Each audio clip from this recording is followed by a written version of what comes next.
Գլխիկոր չեն գնում բարեկամության, չեն գնում հարևանության։ Նեմեսիսի հուշարձանը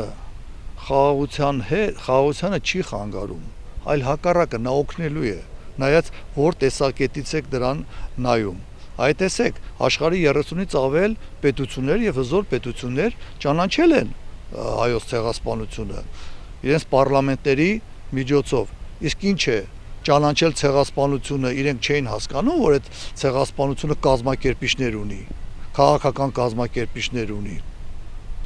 Իսկ ինչ էին մտածում այդ քաղաքական այդ կազմակերպիչներին, որոնք որ ման էին գալիս հանգիստ Եվրոպաներով, այդպես էլ պետք է իրենք շարունակեին իրենց կյանքը, մտածեն երկրորդ ցեղասպանություն նաև կազմակերպեին։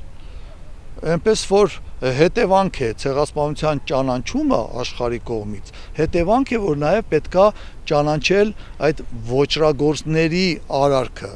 Դա պետք է արվեր միջազգային դատարանների կողմից։